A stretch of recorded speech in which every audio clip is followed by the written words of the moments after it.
Madame, Monsieur, bonsoir. De nombreux rassemblements en hommage à Louisa et Maren, les deux jeunes femmes scandinaves sauvagement assassinées en début de semaine près d'Imlil par des terroristes. Un acte barbare dénoncé par des milliers de personnes à travers le royaume qui se sont réunies. Il y a un peu plus d'une heure, c'est devant les ambassades de Norvège et du Danemark à Rabat que des centaines de personnes se sont retrouvées. Ils ont apporté des fleurs et allumé des bougies en mémoire des deux victimes. Reportage Abdelhamid El Morabit, le récit est de Mehdi Soufiane. La société civile unie pour dénoncer la barbarie. Devant les ambassades de Norvège et du Danemark, plusieurs militants associatifs se sont de nouveau rassemblés pour exprimer leur solidarité. Nous n'avons jamais connu de tels actes dans notre pays. Nous devons réagir et exprimer notre solidarité avec les peuples norvégiens et danois. Le peuple marocain est attaché aux valeurs de tolérance et de coexistence. Nous appelons les institutions législatives et le gouvernement à lutter davantage contre les idées extrémistes et takfiristes.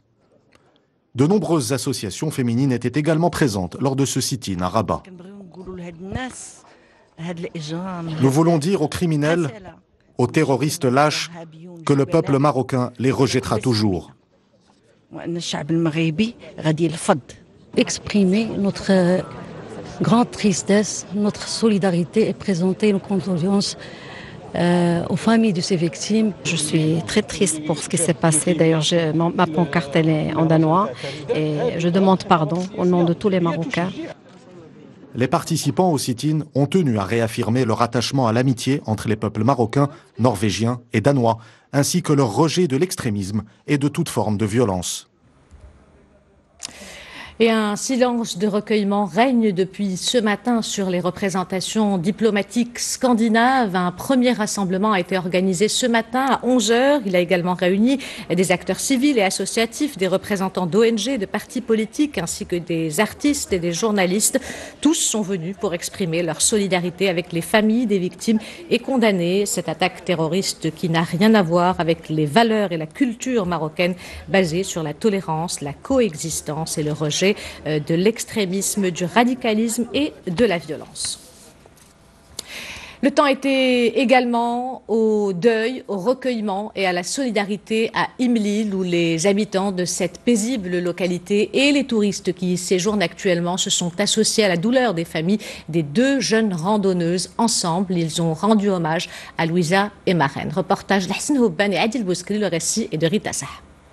Des drapeaux danois et norvégiens, des gerbes de fleurs, c'est dans une ambiance de piété et de recueillement que ces familles de la commune d'Imlil, les membres de la société civile, ont observé une minute de silence en hommage aux deux femmes victimes d'un meurtre barbare dans leur région. Les plus jeunes ont eux aussi tenu à envoyer leur soutien aux familles de Louisa et Maren. Nous, les enfants de la région, nous voulons envoyer un message de paix au monde entier. Notre pays est un pays où règne la sécurité et la paix. Tous les habitants se sont réunis ici pour condamner ce genre de crime. Un crime qui n'a rien à voir avec l'islam.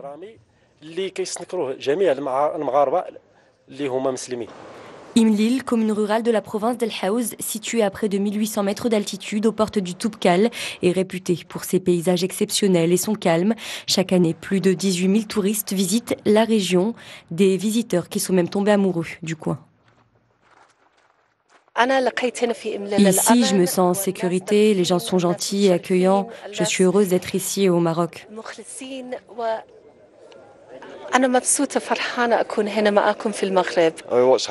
Ce qui s'est passé est terrible, mais de telles choses arrivent partout dans le monde. Je suis heureux d'être ici, c'est un endroit vraiment sympa. Imlil et ses habitants garderont en mémoire le sourire des deux touristes scandinaves qui étaient venus découvrir cette magnifique région du royaume. Aujourd'hui, depuis cette petite commune, c'est tout le Maroc qui envoie un message fort de paix au reste du monde en rendant un dernier hommage à ces femmes parties trop tôt. Un hommage émouvant également à Marrakech hier soir où deux rassemblements ont été organisés en hommage aux deux jeunes femmes, à leur innocence, à leur jeunesse et à leur soif d'aventure. Le premier a eu lieu à Jam El Fna, le second à la place El Harti où citoyens et touristes ont déposé des bougies, des fleurs et des messages de paix. Reportage Izza Sharqi et Mohamed Chehima. Silence, recueillement et douleur, ils étaient plus de 300 personnes à rendre hommage aux 2 victimes d'Imlil, Norsk Maren Weland, norvégienne de 28 ans, et Louisa Vesterager Jespersen, danoise de 24 ans. Ils sont venus pour dire tout le soutien des Marocains aux familles des victimes et crier leur rejet de l'extrémisme. Ce sont les professionnels du tourisme qui étaient au premier rang. La grande famille du tourisme est réunie aujourd'hui pour dénoncer cet acte odieux qui ne nous ressemble pas en tant que Marocains et musulmans.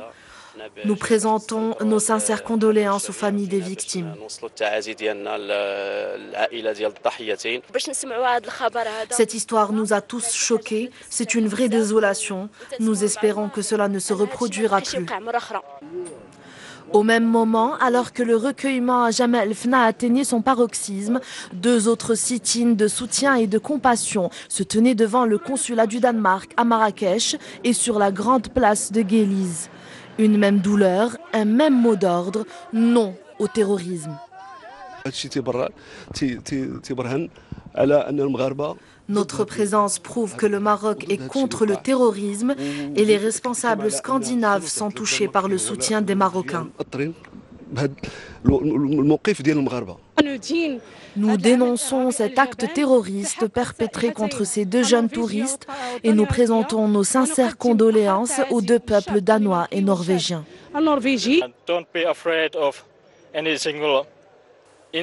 N'ayez pas peur d'un incident isolé comme celui-là. Cela peut arriver partout dans le monde. J'espère que les prochains jours seront meilleurs. À Marrakech, les Marocains se sont mobilisés contre le terrorisme. Le message d'une population indignée, le Maroc est avant tout une terre de paix et de tolérance. Nous venons de le voir, les hommages et les rassemblements de solidarité se sont multipliés dans plusieurs villes marocaines. Mobilisation et condamnation également sur les réseaux sociaux où des dizaines de milliers de messages de compassion, de soutien et de deuil ont été publiés, accompagnés de photos des 2 jeunes randonneuses, les marques de solidarité des Marocains qui ont touché les ambassadeurs norvégiens et danois qui n'ont pas hésité à exprimer par écrit leurs remerciements pour tous ces témoignages et ces gestes solidaires. Mehdi Soufiane. L'ambassadeur du Danemark au Maroc a tenu à remercier le peuple marocain ainsi que ses institutions pour les messages de sympathie et de compassion adressés aux familles et proches des victimes d'Imlil ainsi qu'au peuple danois. Il s'est dit touché par la marque de solidarité exprimée par le peuple marocain durant cette semaine difficile. L'ambassadeur du Danemark a également salué le dialogue qui a eu lieu au plus haut niveau avec les responsables marocains et rappelle que le Danemark apprécie l'effort des autorités marocaines pour que les auteurs des crimes répondent de leurs actes devant la justice. Il souligne également que les valeurs humaines ont toujours été à la base des relations entre les 2 peuples marocains et danois et qu'elles continueront à l'être. De son côté, l'ambassadeur de Norvège au Maroc a appelé à ne pas céder à la peur, soulignant que les forces extrémistes et radicales sont isolées. Elle affirme également que la Norvège et le Maroc resteront des alliés dans le combat contre le terrorisme et l'extrémisme. Elle a aussi rappelé son entière confiance en la capacité des autorités marocaines de mener à bout l'enquête. L'ambassadeur de Norvège au Maroc a aussi tenu à remercier le peuple et le gouvernement marocain pour leurs expressions sincères et chaleureuses de sympathie et de soutien aux familles des victimes ainsi qu'au peuple norvégien, soulignant que les lettres, fleurs et autres messages personnels de condoléances et de sympathie ont beaucoup touché les Norvégiens et sont l'expression des véritables valeurs d'ouverture et d'hospitalité du peuple marocain. Le drame de Imlil qui a dominé les débats de cette conférence consacrée les principes de citoyenneté et promouvoir auprès des jeunes les valeurs civilisationnelles marocaines basées sur la paix, la tolérance et le respect de l'autre. C'était le thème de la 2e édition de l'Université d'hiver des jeunes Marocains du monde qui s'est ouverte hier à Ifrane avec la participation d'une centaine de jeunes issus de 14 pays. Reportage Alaeddin Lhmini sur un récit de Sarah Jabri. Asma et Firdaus, 2 étudiantes en sciences politiques dans des universités italiennes. Elles font partie des 90 jeunes Marocains résidant à l'étranger et qui prennent part à l'Université d'hiver des Marocains du monde. Des étudiants âgés de 18 à 25 ans très attachés à leur pays d'origine, le Maroc. Je suis très contente d'être ici. C'est une occasion de rencontrer des personnes venues des 4 coins du monde et avec lesquelles je partage mon attachement pour le Maroc, notre pays. C'est un événement très important. On sait comprendre avec différents Marocains qui vivent à l'étranger ou s'est confronté et s'intégrer. Intégration sociale et vivre ensemble sont au cœur des échanges. L'objectif premier de cette rencontre est de promouvoir auprès de ces jeunes Marocains les valeurs de dialogue, d'ouverture, de tolérance et de paix, des valeurs prônées depuis toujours par le Royaume du Maroc. En plus de l'immunisation culturelle, notre stratégie est basée sur un deuxième fondement, à savoir l'immunisation religieuse. Les participants auront l'opportunité d'échanger avec des spécialistes autour du référentiel religieux marocain du juste milieu et ses valeurs partagées par tous les Marocains, où qu'ils soient. Il s'agit là de la deuxième édition de l'Université d'hiver des jeunes Marocains du monde et qui s'étalera sur une semaine, rappelant que le ministère délégué chargé des Marocains résidant à l'étranger organise aussi depuis 2009 des universités d'été qui ont réuni plus de 2400 jeunes en 10 ans d'existence. Avant d'ouvrir la page internationale, un mot sur cette arrestation dans le cadre d'une opération menée en collaboration avec les autorités marocaines. Le ministère espagnol de l'Intérieur a annoncé l'interpellation dans la province de Barcelone d'un terroriste présumé de nationalité marocaine. Dans un communiqué relayé par l'agence EFE, le ministère espagnol précise que cette arrestation intervient grâce à un mandat d'arrêt international et d'extradition émis par les autorités marocaines contre cet individu qualifié de, je cite, terroriste dangereux qui a combattu en territoire étranger. Fin de citation. Une vidéo d'allégeance au groupe terroriste Daesh retrouvée sur une clé USB appartenant à Cherif Shekat, l'auteur présumé de l'attentat du 11 décembre sur le marché de Noël de Strasbourg. L'attentat a fait, je vous le rappelle, 5 morts et 11 blessés. Il avait été revendiqué par l'organe de propagande de Daesh quelques minutes après la mort sous les tirs de riposte de policiers de Cherif Shekat, fiché S pour radicalisation. Et cette revendication avait été qualifiée d'opportuniste par le gouvernement français. Au moins 7 morts dans un double attentat en Somalie. La première explosion a eu lieu à Mogadiscio, un point de contrôle à côté du Théâtre National situé à quelques 500 mètres du palais présidentiel. La deuxième explosion, plus puissante selon des témoins, a frappé un carrefour situé à proximité quelques minutes plus tard. Le double attentat a été revendiqué par les Chebab affiliés à Al-Qaïda qui ont indiqué dans un communiqué avoir visé un point de contrôle sécuritaire qui protégeait le palais présidentiel. Direction le Soudan, où des manifestations durent depuis plusieurs jours dans quelques villes. La population proteste contre la hausse du prix du pain annoncée le 18 décembre par le gouvernement de Omar al-Bashir. Au total, 8 manifestants ont été tués lors d'affrontements avec les forces de l'ordre. Plusieurs sièges du Congrès national, le parti du chef de l'État, ont été mis à feu. L'état d'urgence a été décrété dans 4 villes de province. Retour à l'actualité nationale avec cette belle initiative menée par de jeunes étudiants bénévoles. Leur association Share It accompagne les élèves dans leur apprentissage en leur offrant des cours de soutien. Et le soutien scolaire n'est pas l'unique action de ces bénévoles. Des tournées de coaching sont aussi organisées, sans oublier ces séances d'entraînement ainsi que ces tournois de football. Reportage Samira Chtouani et Edouane Barouk. Ces élèves qui étudient consciencieusement les mathématiques, encadrés par un enseignant bénévole, et ces autres qui améliorent leur français, participent au projet Qarabesht Lab de l'association Share It, qui propose aux jeunes des quartiers populaires d'étudier pour pratiquer gratuitement des activités. On assure principalement des cours de soutien gratuitement au sein des lycées publics. On assure des tournées d'orientation pour aider les bacheliers à tracer leur avenir, ainsi que des préparations pour les grandes écoles. Alors, grosso modo, notre principale mission, c'est créer le modèle de jeune citoyen marocain en visant l'éducation, vu que c'est le levier principal du développement du pays. Nous apprenons beaucoup de choses comme la conjugaison, les calculs, et on nous aide aussi à faire nos devoirs. Nous étudions et nous améliorons notre niveau. Nous participons aussi à des activités comme la musique, mais si nous souhaitons participer aux activités, nous devons étudier.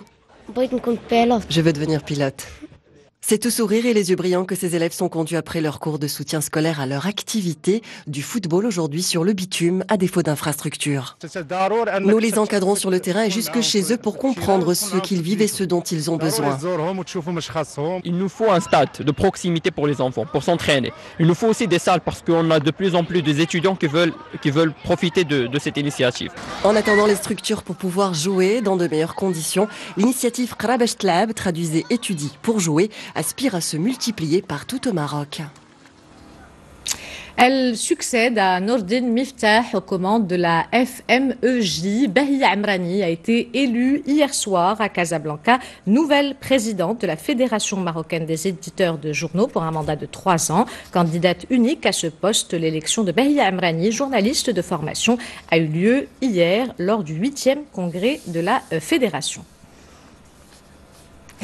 L'actualité, son enfance, sa vie parisienne en tant qu'étudiant. Pour son premier spectacle, Emin Radi a décidé de se dévoiler face à son public. Et pour sa toute première date casablancaise, le jeune humoriste qui fait le buzz sur le web avec ses vidéos a adapté le show pour l'occasion. Reportage Rita Saha et Youssef Ghazi.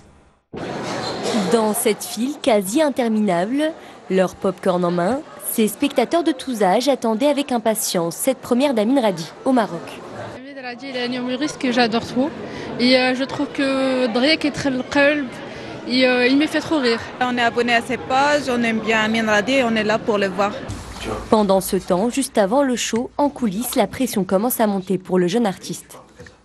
Là, je stresse, parce que je joue chez moi à Casa, devant les amis, devant mes amis d'enfance, devant toi déjà, je te connais, donc c'est pas facile, c'est vraiment pas facile. J'ai pas le choix, faut que je sois au top niveau. Dès son entrée sur scène, Amin Radi se sent tout de suite chez lui. Il a d'ailleurs adapté son spectacle spécialement pour l'occasion, avec quelques clins d'œil à Casablanca. Il y avait Tom Cruise dans la BM avec une blonde. Ils sont rentrés à Dar Sultan. Ça fait 24 ans que j'habite à Casa, je n'ai jamais vu Dar Sultan vide. Ils ont réussi à le vider. Ça déjà, c'est mission impossible. Après avoir conquis le cœur des internautes avec Va dormir va, l'humoriste espère aujourd'hui être en haut de l'affiche sur scène. J'aurais jamais pu imaginer déjà que j'aurais mon spectacle à moi, mon one-man show, moi 1h30 sur scène en train de jouer. C'est quelque chose de magique. Je suis encore jeune, j'ai encore du temps devant moi, je l'ai fait à cet âge, j'en suis fier. Quand tu vois ça dans la rue, la vie de ma mère, tu te dis c'est des dangereux. C'est des ex-prisonniers, c'est des thug life. Ils ont des grosses casquettes, grosses baskets, grosses vestes. Et quand ils chantent, ça donne quoi? Avec son humour parfois insolent mais toujours fin, hier soir, Amin Radi a fait fuser les rires dans tout Casablanca. En attendant sa prochaine date à Paris dans quelques semaines, ses followers peuvent continuer de suivre sur le web cet artiste à part entière qui, sur scène comme sur la toile, invite les spectateurs à rejoindre Morphée, quel que soit le sujet, toujours avec dérision et son célèbre « Va dormir va ». Avant de nous quitter, je vous rappelle l'une des principales informations de ce journal, ces nombreux rassemblements en hommage à Louisa et Maren, les 2 jeunes femmes scandinaves sauvagement assassinées en début de semaine près d'Imlil par des terroristes. Un acte barbare dénoncé par des milliers de personnes à travers le royaume qui se sont réunies il y a un peu plus d'1 heure. On l'a vu, c'est devant les ambassades de Norvège et du Danemark à Rabat que des centaines de personnes se sont retrouvées. Elles ont apporté des fleurs, allumé et des bougies en mémoire des 2 victimes. Et nous l'avons vu, plusieurs autres rassemblements ont été organisés, notamment à Imlil et Marrakech, des moments de recueillement et de communion. C'est la fin de cette édition. L'information se poursuit sur notre site 2m.ma et sur l'application My2M. Le prochain journal El Messaïa vous sera présenté par Zahra Aïtihel. Quant à moi, j'aurai le plaisir de vous retrouver demain à 20h15. En attendant, portez-vous bien et excellente soirée à tous.